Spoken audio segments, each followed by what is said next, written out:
Hey folks, so what we're doing today is testing the power draw of the Everdrive Mini and the Easy Flash Omega Definitive Edition. So the reason for this is that I remember watching a video from Makho about 2 years ago about saying that the power draw of the Everdrive is much better than the Easy Flash Definitive Edition. 2 years have passed and I'm curious to see where things stack up at this point. So my test setup is we got a benchtop power supply right there drawing 3 volts. We're monitoring the voltage coming out of that going to the probes of this guy using that oscilloscope. We got a multimeter in between the power supply and the Game Boy over here to be able to see how much current it's drawing at any given point. Knowing that it's drawing 3 volts, we can figure out how much power it's drawing then. And that's really just about it. You can see a battery. You might not be able to see, but you can see that there's a battery right there. That's literally just a shim. It has nothing to do with the rest of the circuit. You can actually see that there's no battery on the other side. That's just to press the piece of metal that is holding this guy right here in place so we can continue testing without having to take this unit apart to be able to throw probes on it. The Game Boy itself is a model AGB1 or AGB01. You can see the firmware on the Everdrive and the Easy Flash Omega. And let's just get started. What we're going to be doing is testing Super Mario Advance 4. I chose that one because it has a sleep function, so we'll be able to test it in normal runtime and in sleep mode. And then Pokémon Emerald, just because a lot of ROM hacks use it, so it's a good one to test for in flashcard. And then Tetris DX, just to test out Goomba, which is the emulator for Game Boy Color games. All right. We'll start with the Everdrive.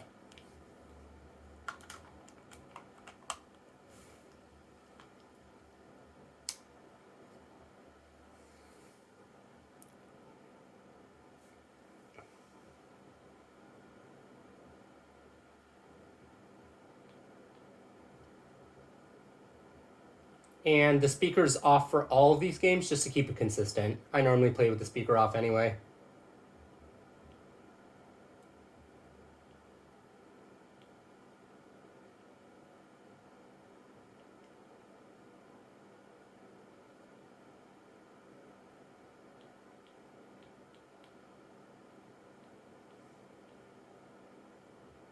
All right, we're just going to get into the first stage. All right, and I see around 121 milliamps.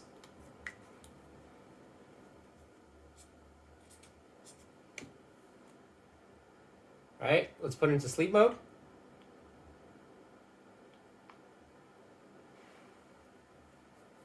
I'd say around 43 milliamps. Okay. Back to 122. Cool. All right. Now let's test Pokémon Emerald.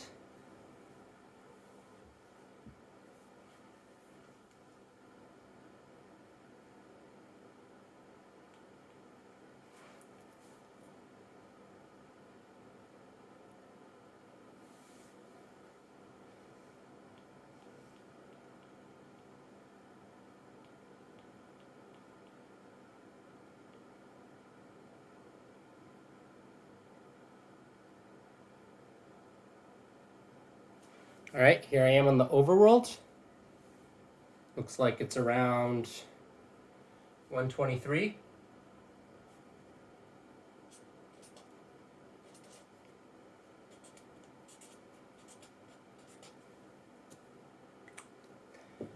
And lastly, Tetris DX.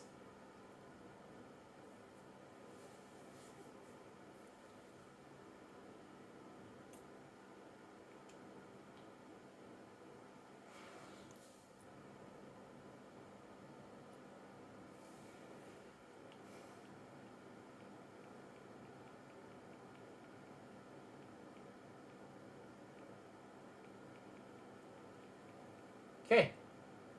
Like I said, this one's running Goomba, but I'm seeing around 88.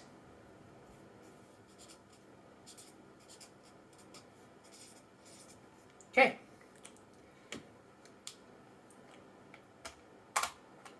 I have the file systems laid out where this SD card should be able to work on either one of these guys. So at least we'll be able to take the SD card out as a variable.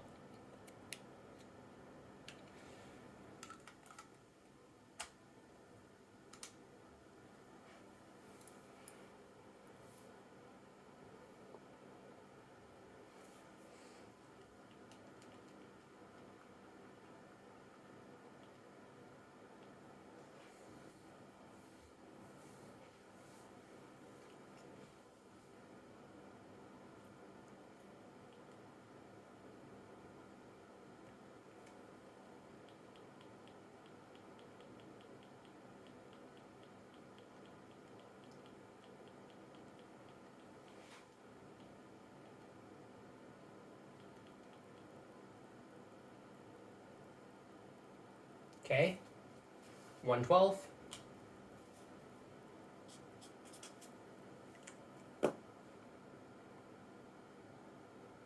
All right, let's put it into sleep mode.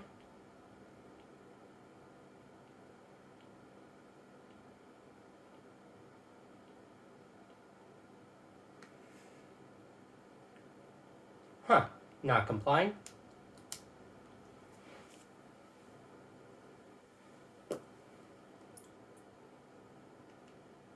Let's try that one more time. And if not, I have another game that can go into sleep mode.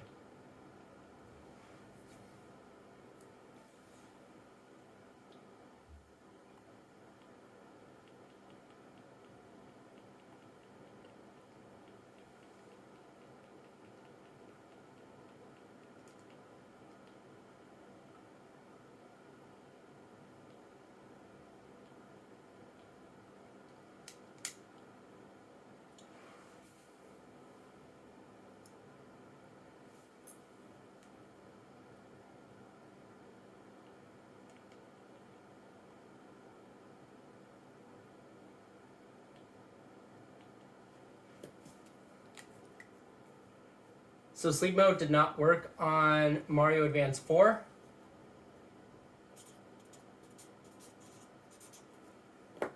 Moving on to Emerald, I'll go back to testing sleep draw later. Okay. So this is Emerald. It looks like we're at around 113. 114 rounding up.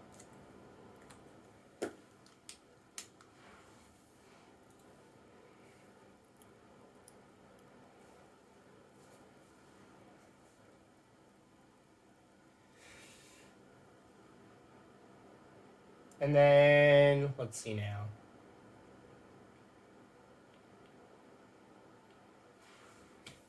I have a light ROM hack of Pokemon Emerald that I did that does have a sleep functionality in it, so we can test there.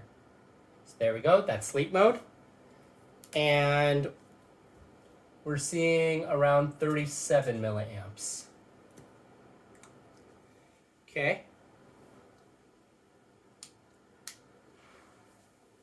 Finally, Tetris DX.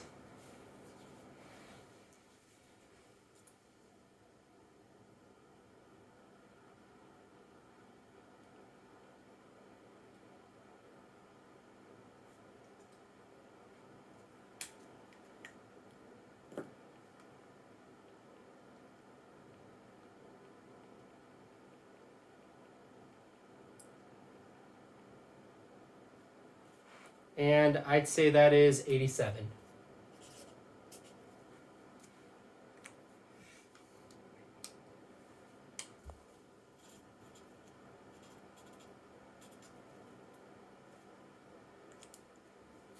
Okay. Taking that out and just seeing what it is with nothing in it. Just so we have some sort of baseline. Looks like no matter what, we're running around 43 milliamps. And then if I just throw in Pokemon, I don't have any Game Boy Advance games at my house, but I have some Game Boy Color ones, so that's why we're using this. We see it's around 57.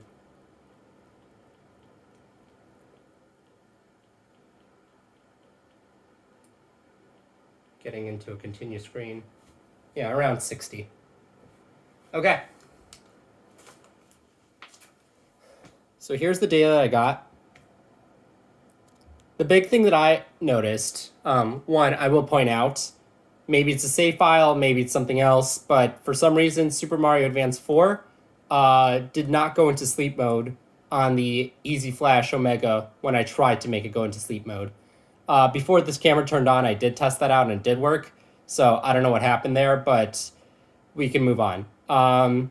So we can see that the Everdrive for Super Mario Advance 4 pulls 121 milliamps, 112 milliamps on the Easy Flash. In sleep mode, I know it's not fully apples to apples, but 43 at sleep mode, 37 at sleep mode for the Pokemon game. It actually should be apples to apples because they're both hardware interrupts there, or BIOS commands and then keyboard hardware interrupts. And then you can see Pokemon Emerald that the Easy Flash wins out in power consumption again. And then in Tetris, you could see that it's in the noise. That's all to say that both these products are absolutely fantastic. And if you want to choose one over the other, it's all up to you. The main thing that I want to have in this video is to see whether or not the Everdrive is actually more efficient than the Easy Flash and whether that should be the reason why you buy one product over the other. It might all change. I mean, it is 2023. I know these guys change their products and their firmware more than once a year, or at least the Easy Flash does from what I saw. But yeah, just wanted to point this out. All right.